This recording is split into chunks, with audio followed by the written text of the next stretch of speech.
രാവിലെ ഉറങ്ങിയാണീറ്റ് ഉമ്മർപ്പടിയിലും കയറിയിട്ട് ഈ അന്തം വിട്ട കുന്തം പോലെ നിൽക്കുന്നത് എന്താണെന്നറിയോ? ഇന്ന് എന്താ വെക്കുകയെന്ന് ആലോചിക്കുക. കാരണം പച്ചക്കറികളോ മീനോ ചിക്കനോ ഒന്നും ഞാൻ വാങ്ങിയിട്ടില്ല. ആകെയുള്ളത് ചെറുപയർ മാത്രം. പിന്നെ ചെറുപയർ അരിയും കൂടി കണ്ട് പുഴുങ്ങാൻ വെച്ചു വിട്ടാ ഒരു കഞ്ഞി പോലെ ആക്കിയിട്ട് ഇതേ റെഡിയാക്കി എടുത്തിട്ടുണ്ട്. ഇന്നലെ പൊക്കവട ബാക്കിയുള്ളത് അതും കൂടി ചേർത്തിട്ട് ഞങ്ങൾ രണ്ടുപേരും കൂടി ഒരു പ്ലേറ്റിൽ നിന്ന് തന്നെ കോരി കഴിക്കുകയാണ്.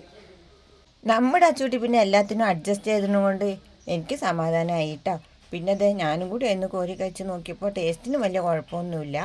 പിന്നെ അച്ചൂസ് എൻ്റെ കൂടെ ഉണ്ട്. അതായത് ഇന്ന് അവന് ക്ലാസ്സില്ല. ഇന്നലെ ആനിവേഴ്സറി ആയതുകൊണ്ട് ഇന്ന് ക്ലാസ്സില്ല എന്ന് ടീച്ചർ പറഞ്ഞിട്ടുണ്ടായിരുന്നു. മുറ്റത്ത് ഇറങ്ങിയപ്പോൾ നമ്മുടെ ചെമ്പരത്തി ഉണ്ട് എന്നെ നോക്കി ചിരിച്ചുകൊണ്ട് നിൽക്കണം. അപ്പോൾ അതിനൊരു വീഡിയോ എടുത്തിട്ട് അങ്ങിങ്ങായിട്ട് പൂക്കൾ ഇങ്ങനെ നിന്നുണ്ട്.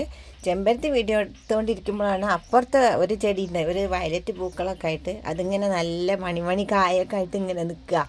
അപ്പോൾ അതെന്താ എന്നെ വീഡിയോ എടുത്താൽ പറ്റൂലേന്ന് ചോദിച്ചു. അപ്പോൾ ഞാൻ പറഞ്ഞു ഓ എടുക്കാലോ അതിനെന്താണെന്നും പറഞ്ഞ് അതിനെ വീഡിയോ എടുത്ത് സമാധാനമാക്കിയിട്ട് ഞങ്ങളിങ്ങനെ നടക്കുക കേട്ടോ. ഇതൊക്കെ ഞങ്ങളുടെ മുറ്റത്തുള്ള കാഴ്ചയാണെങ്കിൽ ഇപ്പോൾ ഈ കാണുന്നത് ഞങ്ങളുടെ മുറ്റത്തിന് വെളിയിൽ ഇറങ്ങിയിട്ടുള്ള കാഴ്ച കേട്ടോ. മഞ്ഞിൻ്റെ പാളികളൊക്കെ മാറി വെയിലിങ്ങനെ വന്നു തുടങ്ങിയിട്ടുണ്ട് ചെറിയൊരു ചൂടിന്. എന്നാൽ വലിയ ചൂടൊറ്റില്ല താനും. പിന്നെ നടന്ന് ഞങ്ങൾ അഗളിയിലെത്തി തലശ്ശേരി ഹോട്ടലിൽ കയറിയിട്ട് ഉച്ചയ്ക്കുള്ള പൊറോട്ടയും വാങ്ങിച്ചിട്ട് ഇങ്ങനെ ഓഫീസിലേക്ക് നടന്നു പോയിക്കൊണ്ടിരിക്കുകയാണ്. രാവിലെ കഞ്ഞി വെച്ചോണ്ട് തന്നെ ഇന്ന് ഓഫീസിലേക്ക് ഒന്നും ഉണ്ടാക്കിയില്ല കേട്ടോ. അതാണ് നമ്മൾ പൊറോട്ട എടുത്തത്.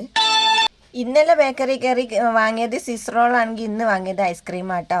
അതായത് എൻ്റെ കൂടെ ഉള്ളപ്പോഴാണ് ഇതൊക്കെ നടക്കുള്ളൂ. അപ്പം ഇന്നത്തെ വീഡിയോ എത്ര ഉള്ളൂ. Bye bye.